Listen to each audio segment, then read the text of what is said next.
Hello and welcome back to the last module on this unit on ethics. So, a quick review. Remember that ethics is the branch of philosophy that seeks to know what we ought to do and ought to be, what we should and should not do to reach our ultimate end or purpose, which Aristotle and Aquinas have said is a happy life. Aristotle basically said that if our end is happiness, the way that we get there is by living what he termed virtue ethics theory, which is how do we live virtue, the mean, the middle between excess and deficit. So if we're trying to live a courageous life, we're avoiding being a coward, we're avoiding being rash, because both of that deficit and excess is going to not lead us to happiness. Rather, we should practice rightly ordered virtue, and that's what's going to get us to happiness. Aquinas, who very much built on Aristotle, came very long after him, built on this and says not only is our end happiness, but that this happiness is ultimately only realized in a relationship with God.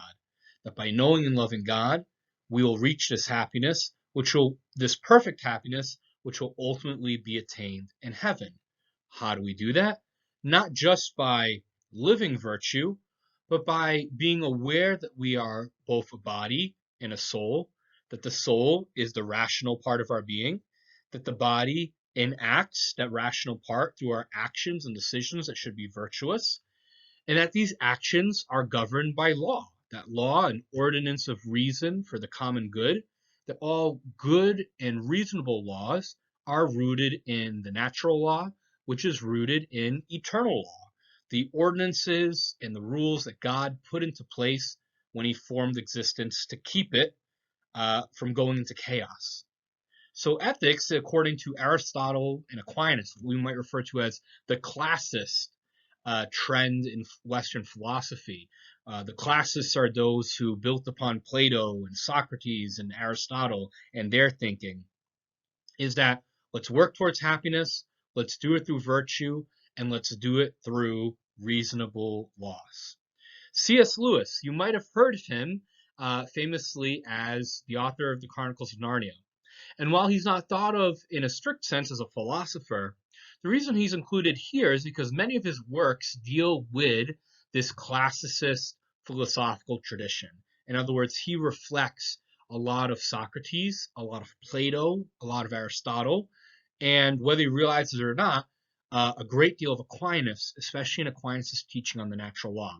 So C.S. Lewis is a more modern figure, so to speak, that reflects this philosophical, ethical tradition. So it's worth seeing what he has to say as well. So a little bit about C.S. Lewis first. He was born in Belfast, Northern Ireland, and educated at Oxford University, the famous Oxford University in the UK. He both taught literature at both Oxford and at Cambridge, so he was a brilliant individual and a brilliant literaturist in the 20th century. Originally, he was an atheist, but he had a conversion experience and became a Christian in the 1920s and joined the Anglican Church, or more formally called the Church of England, in Anglicanism. He had at times thought about becoming Catholic, but never made the jump and remained an Anglican. However, his writings, especially those that reflect Christian apologetics, so apologetics is a term not meaning to apologize for something, but rather comes from the original word meaning to defend. And so a lot of his writings deal with Christian themes and motifs and offering a defense for some of the key themes of Judeo-Christian values and Judeo-Christian philosophy. Some of his famous works include Mere Christianity and the Screwtape Letters. He also, though, wrote a lot of children's fantasy, famously the Chronicles of Narnia, which explore a lot of these same Judeo-Christian motifs. So he used literature to deal with philosophical and theological themes and concepts, some of which we're going to explore in this presentation. So as I mentioned before, because in his works he continues the thoughts and the theorems and the points of Plato and Socrates and Aristotle, he's what we call in the philosophical world a classicist, from the classical Greek school of philosophy.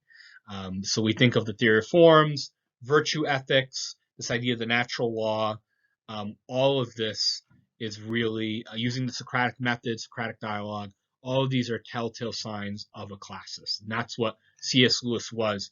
Again, even though he wasn't, in the strictest sense, a philosopher, his writings really reflect Western philosophical tradition. So I mentioned Mere Christianity and Screwtape Letters, which I encourage you to read. They're wonderful books for food for thought, especially if you like to read. But today we're going to focus specifically on his work, The Abolition of Man. Primarily in this unit, focusing on human anthropology and ethics. What does it mean to be human? And how does a human live so as to attain happiness? Well, these are themes that C.S. Lewis explores in The Abolition of Man. And really, it's a short work. It's going to be really the only work in this whole course that you're going to be asked to read the whole thing, mainly because it's pretty short. So if you'll notice, the other readings in each module is about the same length as this actual work. So it's not very long. It's a pretty quick read. And really what he does is he's offering a critique. Remember, he's writing in like the 1930s, 1940s. So World War II is going on. He's writing from the UK. So to him, when he talks about modernism, he's talking about like the 1930s and 1940s. So we're about 80 years removed from when he was writing. But he's when we say modern education, he's talking about what was going on in the 30s and the 40s for context. And he's really offering a critique of what he sees is a shift in the philosophies and in the themes that are being taught to children and high schoolers in education, and how he believes it is reflective in a shift away from the classist school of philosophy. In doing that, what he really does is he sets forth certain premises that build upon what Aristotle and what Aquinas taught. So it's almost kind of, even though he didn't intend, I think, to, or maybe I'm assuming that he didn't intend to make philosophical claims, he kind of does so in the process of writing about this issue that he has in modern education. So know that context. Really what it comes down to is C.S. Lewis makes a defense of objectivism, that there are objective truths and moral values in our existence, that there is such a thing as right and there is such a thing as wrong. There is such a thing as good and there is such a thing as evil, and it's not simply a matter of personal opinion.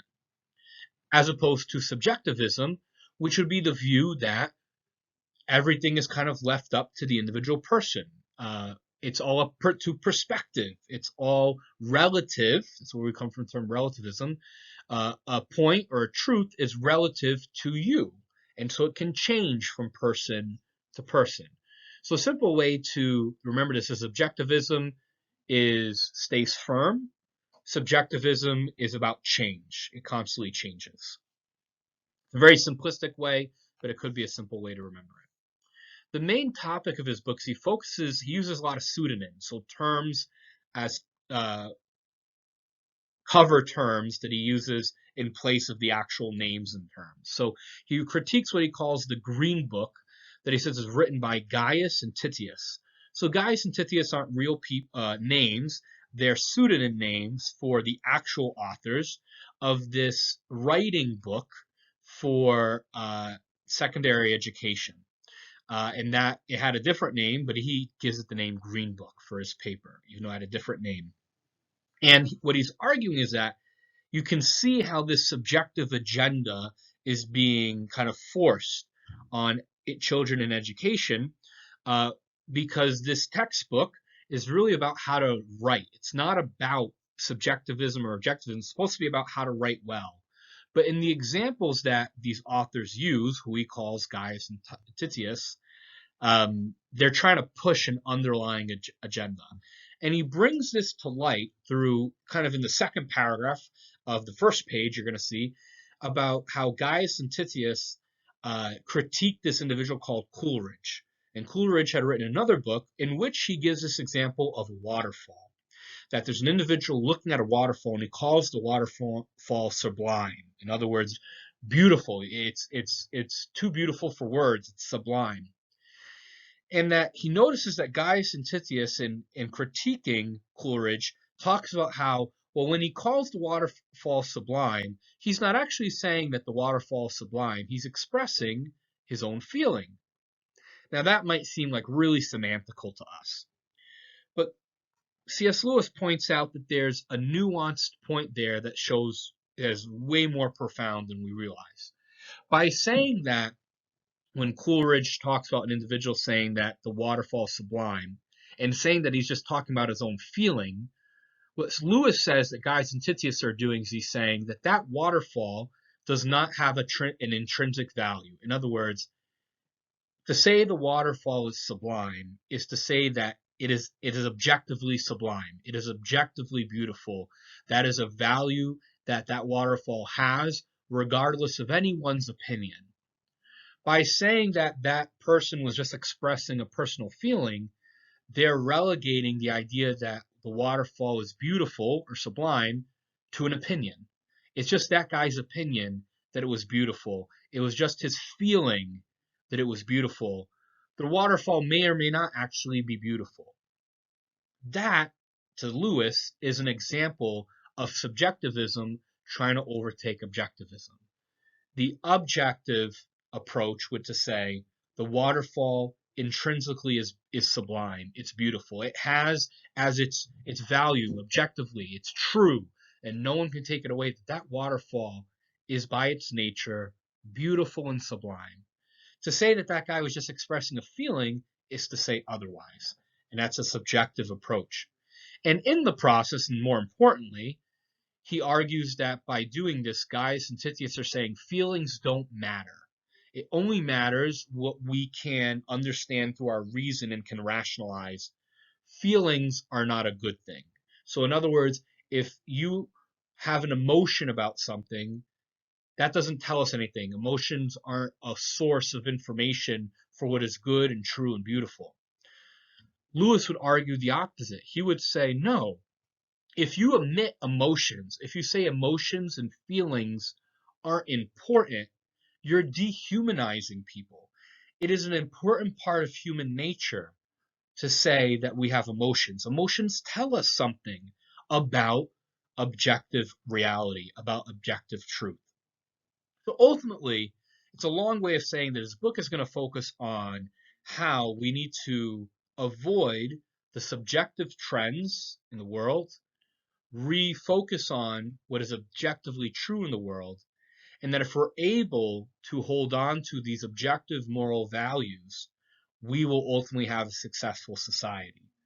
In other words, if we're able to uphold what Aquinas calls the natural law, what he calls the Tao, as we're going to see, then we'll have a successful society. In other words, we will live an ethical life, a good ethical life, and reach happiness. If we don't uphold objective moral values, and we give in to subjectivism, which he claims Gaius and Titius are pushing, then society is going to fall into ruin. That's basically the main thesis of his book. So there's 3 chapters in Abolition of Man. The first one is called Men Without Chests. This, you're going to see how he's really a classist in his writing. He talks about how the human person has 3 parts. The head, which he used as the example for our reason and our intellect. The chest, which he uses as an example to talk about our emotion, feelings, our sentiments. And the stomach, what he uses as an image for our instinct and desire. If you'll notice this image again here on the right of your screen, it's Plato's tripartite of the soul. What was Plato's tripartite of the soul? That the spirit is made up of the heart, the head, and the belly. The only difference between the language that Lewis uses and that Plato uses is he uses the head. They both use the head for the same image. The head is the reason and the intellect.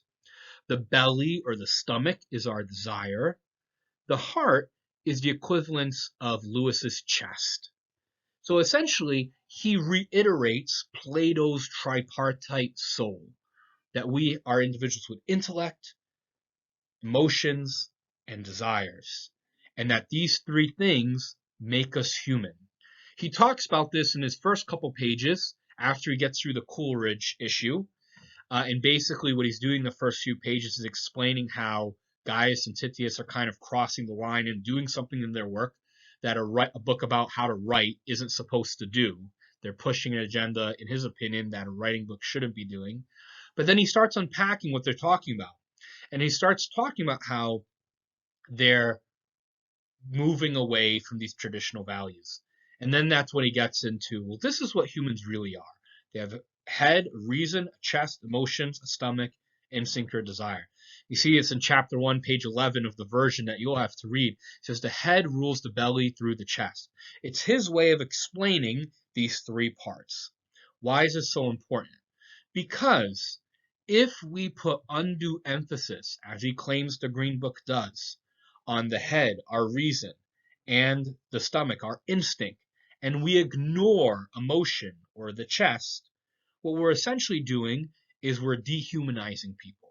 In other words, if we can't simply understand it through our mind and it's not a part of our instinct as creatures, then it's not important.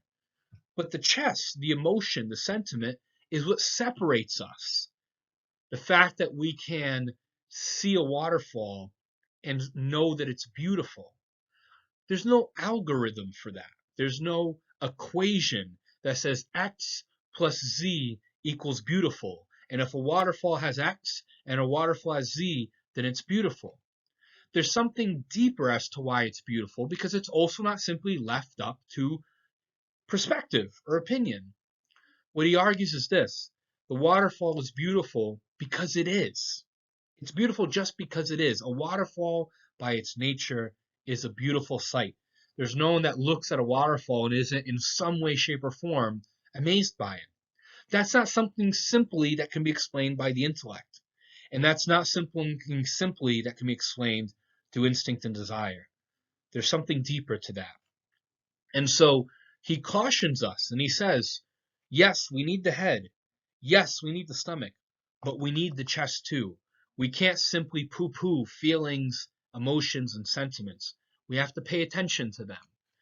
And so when we don't pay attention to them, we move away from good ethics. We move away from the path that's going to take us to human life. Because emotions refer to human nature. So if nothing else, know this. Lewis reiterates Plato's tripartite soul. We have a head, a chest, and a stomach. Intellect, emotion, and instinct. And that if you take away the emotion and the sentiment, you take away part of what makes us human. And so to understand what is true, to understand what we need to do to live a good ethical life, you need all three. Take one away, and you take away the right way to live an ethical life. And so he criticizes them in the Green Book, and he says this on page 6 in your reading. The task of the modern educator is not to cut down jungles, but to irrigate deserts. It's not the jungles he's referring to are traditional moral values. It is not the role of educators to say, get rid of traditional moral values, but rather to irrigate deserts, to irrigate the longings of the human heart, to water the longings of the human heart, to help individuals to see what is good, true, and beautiful of the world, and to say that this world makes sense. There's intrinsic value in this world. And the more that we can tap in to the truth, the objective truth in this world, the more we can come to know about our purpose, our meaning, our existence, and the more that we can reach our ultimate goal. So that is the purpose. It's not to try to get rid of all that. It's to help people understand that so they can live a good and ethical and happy life. He continues in Men's Without Chest, and this is where you're going to see he really reflects Aristotle's virtue theory. So you see how he's really building. Lewis is a good author for this point because he's really building on the past several modules. He talks about this concept of St. Augustine, who we haven't met yet, but we will, who came before Aquinas, his concept of ordo amoris, the Latin for rightly ordered love. Let's talk about this for a second. What did Aristotle say virtue was? Virtue was a mean, so if you see here on the right of your screen, his golden mean, it's the mean between excess and deficiency of action. So to act in excess of temperance is licentiousness, To act in deficiency of temperance is insensibility. We should be looking for the middle. We should be looking for rightly ordered action, virtue, habit, which would be courage, temperance, liberality, magnificence, not these excesses and deficiency. Why does he bring this up? Because someone could say, well, if it's just about emotions, and we have to focus on that, how do we not know that our emotions are all over the place, and how can we trust them? This is going to be Gaius and Titius' argument that we need to focus on our instincts because they're built into us. Forget emotions because emotions are an excess. They are, people can be over the top. They can be excessive, and so emotions are too chaotic. They're too variable to be able to trust. Lewis says, no. Emotions, we need emotions because emotions make us human. And so we can't ignore humans' emotions. Emotions tell us something. But to that point, we need to be cautious that emotions don't reach excess and don't reach deficiency. In other words, they don't go over the top. When that becomes the case, then we're allowing our sentimentality to overtake our heads. We're letting our chests overtake our heads. And that's not good either. So while he doesn't want our heads and our bellies to overtake our chests in his tripartite theory of the soul, we also can't let our chests overtake our heads and our belly. The balance all has to work together. Just like Aquinas talks about how the body and the soul has to work together. The soul is not important than the body. The body is not more important than the soul. In a similar way, the head, chest. I feel like I'm doing the song, head, shoulders, knees, and toes. The head, the chest, and the stomach all need to work together. This is Augustine's concept of ordo amoris. All emotion, all virtue needs to be rightly ordered. It's essentially, it's what Aristotle taught. We should avoid excess, we should avoid deficiency, rightly ordered. So, plainly put for C.S. Lewis, we need the head, the chest, and the belly to work together. But we need to make sure all are rightly ordered and are not in excess or deficiency. So in this way, Lewis builds upon both Plato and Aristotle, taking both their concept of the tripartite soul and virtue ethics theory and putting it together in his version of the head, chest, and belly. And he talks about this on page 7 of reading. He says, Aristotle says the aim of education is to make the pupil and dislike what he ought. In other words, it's about aiding the pupil, the student, to know what is rightly ordered, make the pupil like and dislike what he ought to do. What he ought to do is the mean. It's the rightly ordered virtue.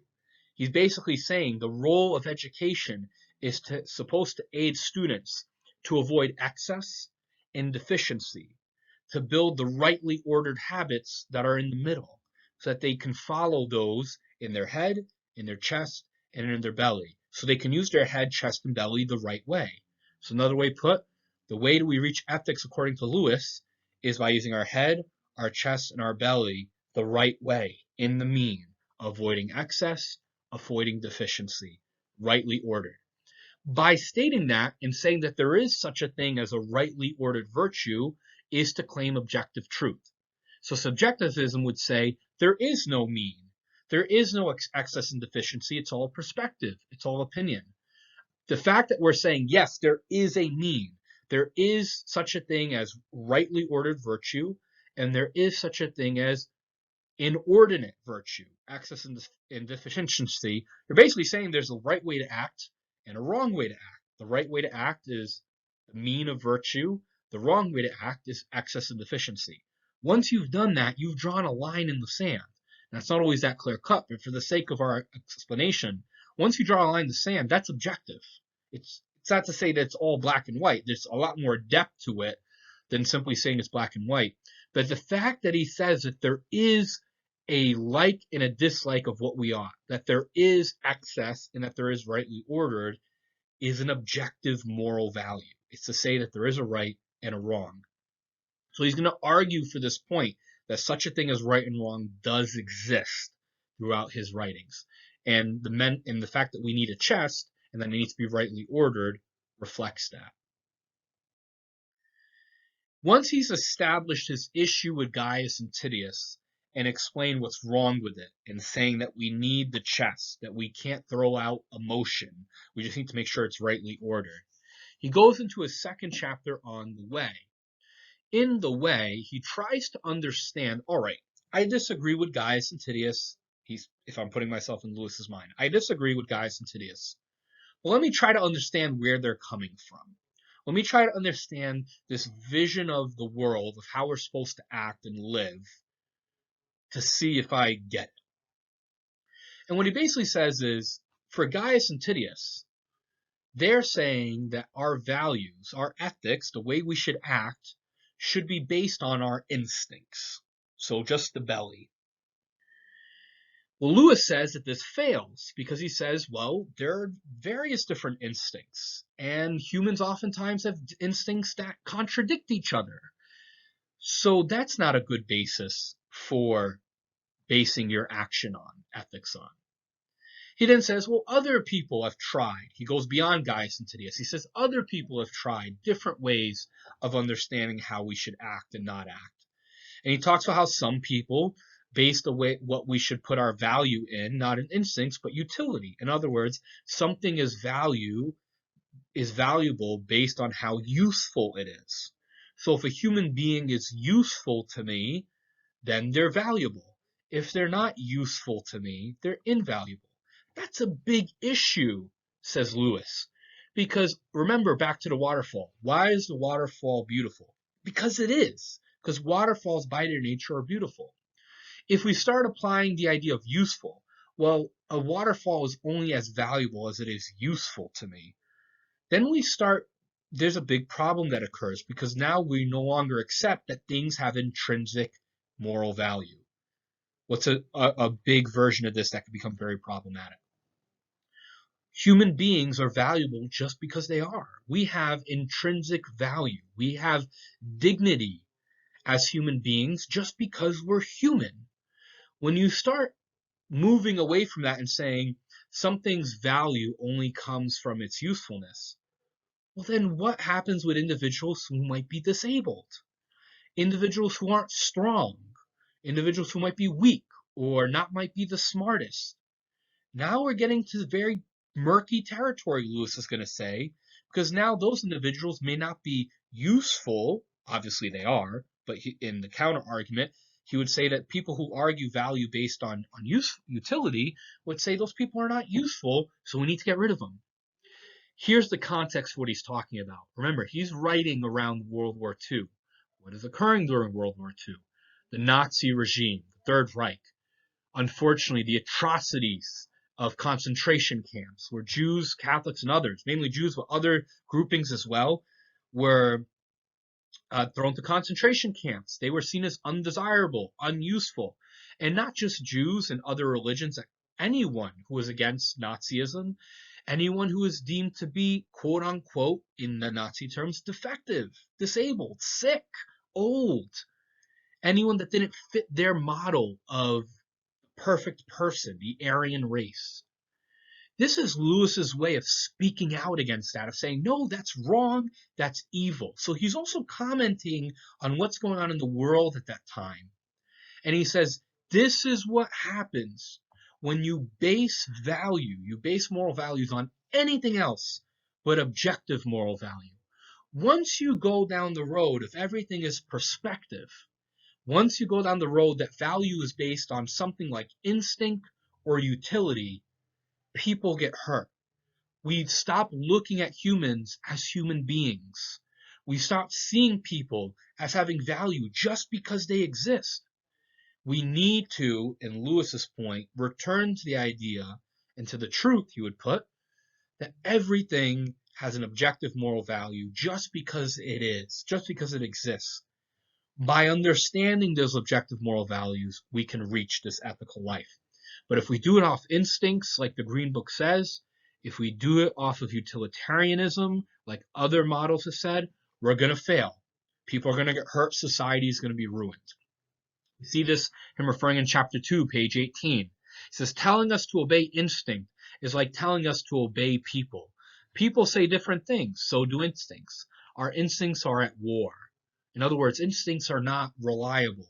Simply saying values based off someone's utility is not reliable.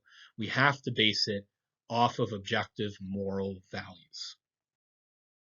Well, what is this objective moral values that he keeps talking about?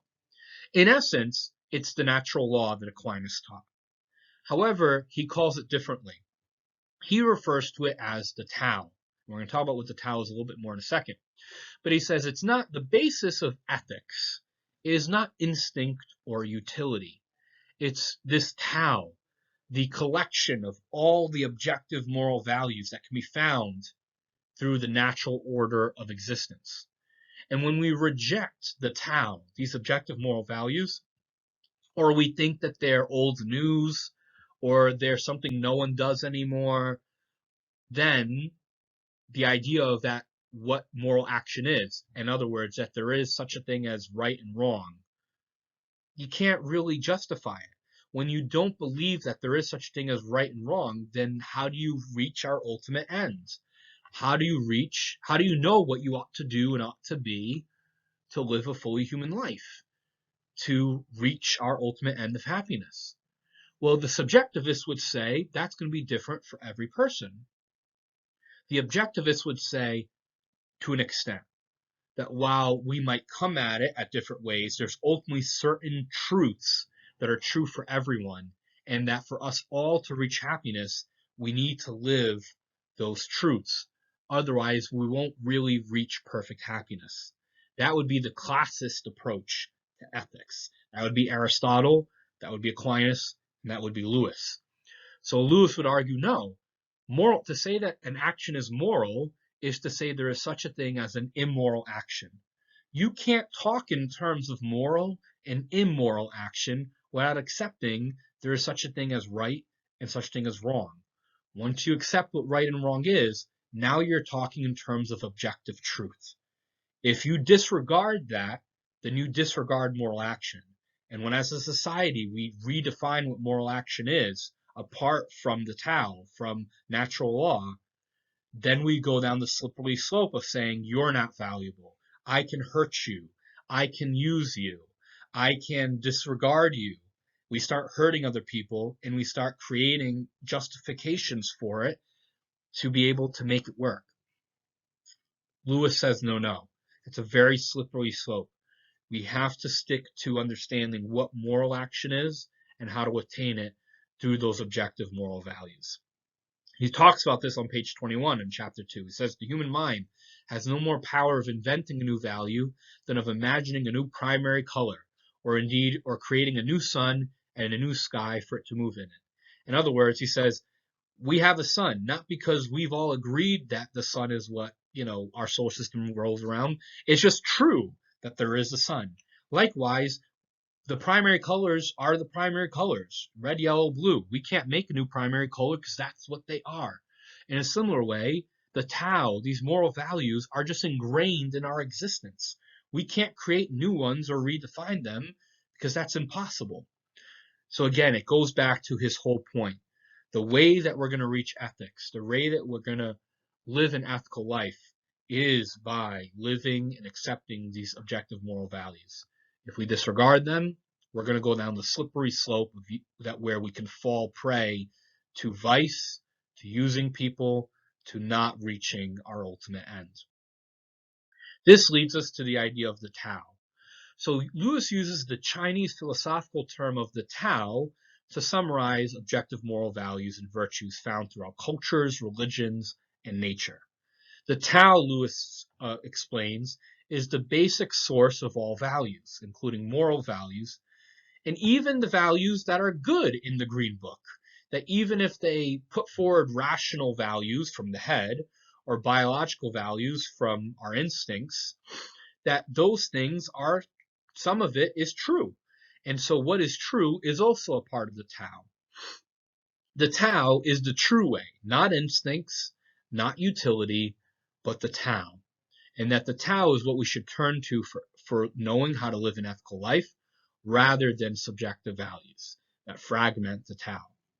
The Tao is basically, in my understanding, Lewis's version of Aquinas' natural law. That there are certain ordinances, truths, values that are inherent to existence, that we can come to know simply through our reason, that these values and laws are just true because they were built into existence. Aquinas is going to argue they were built in by God, that natural law is a reflection of eternal law, of God's law that governs the world and existence. And so this idea of built-in truths and values and laws that just govern the universe, this is what Aquinas means by natural law. This is what C.S. Lewis means by the Tao. And so Aquinas and Lewis are both going to argue that when we disregard the natural law or the Tao, we go down this slippery slope of not being able to live a good ethical life. So the Tao is essential. It's the way we have to live, tapping into knowing what these objective moral values are, and then living them rightly ordered through virtue, the way Aristotle taught. And he talks about, while it's not all black and white, it's possible to make advances or progress in understanding the Tao.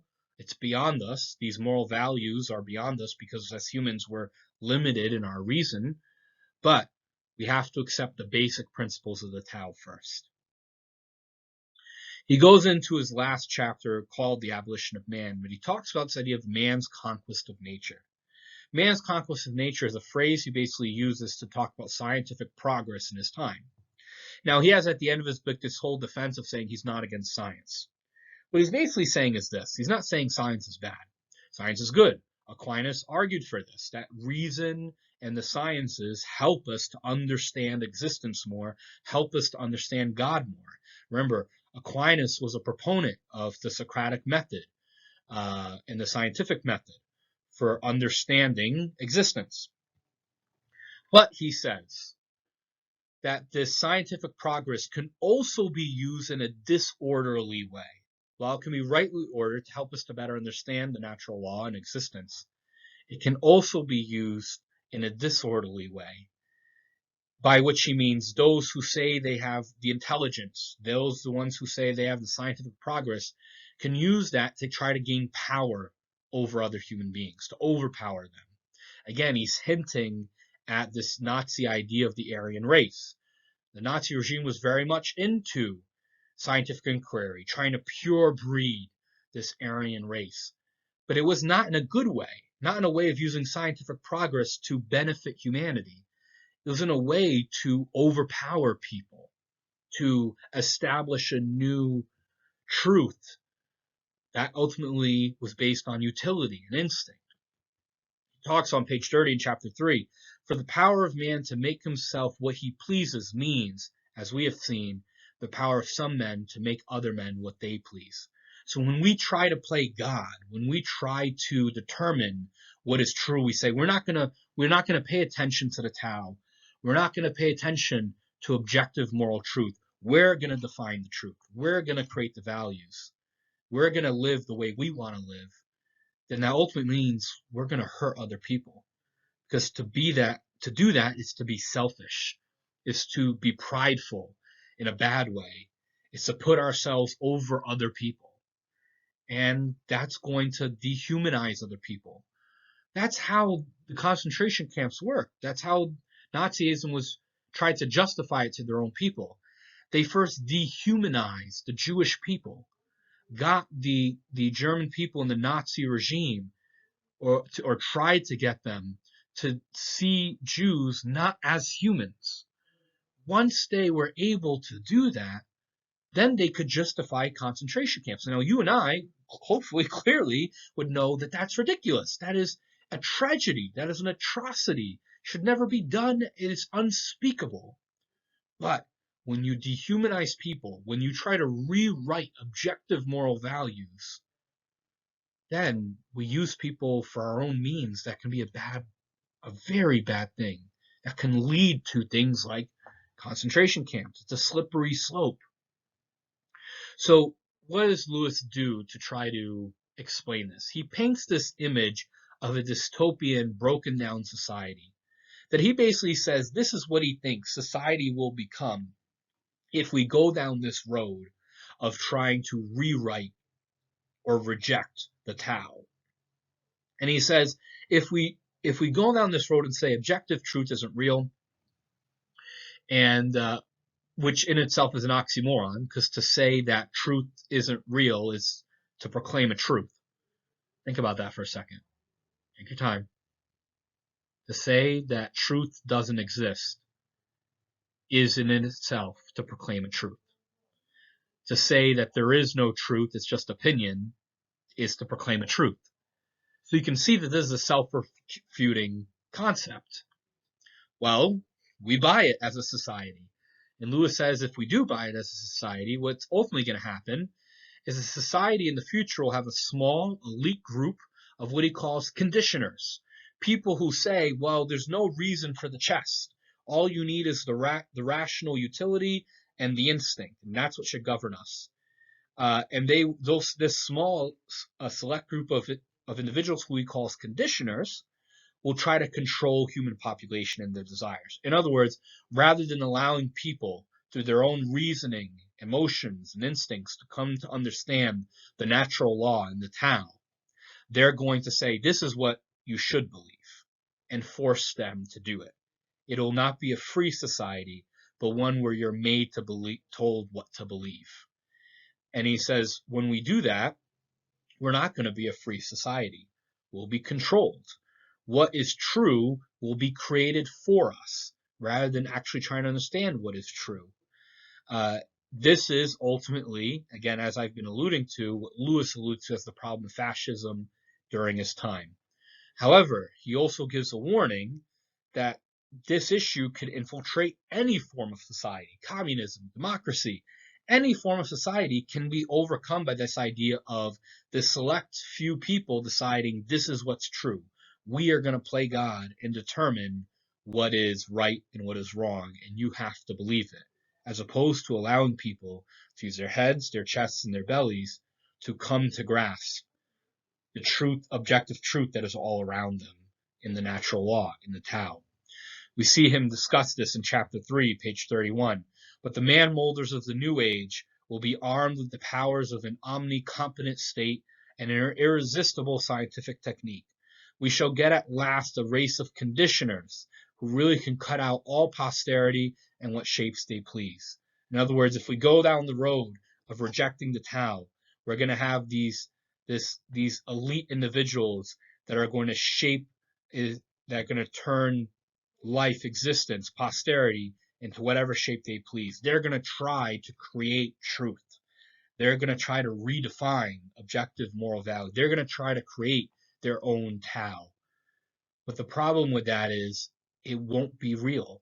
It won't be reflective of the real natural order of things. It'll simply be reflective of the people who create it. And that is flawed. He talks about how in the past, the Tao was the basis of education, but in the future, values will be tried to be created by people. He says on page 31, values are now mere natural phenomenon. Judgments of value are to be produced in the pupil as part of the conditioning.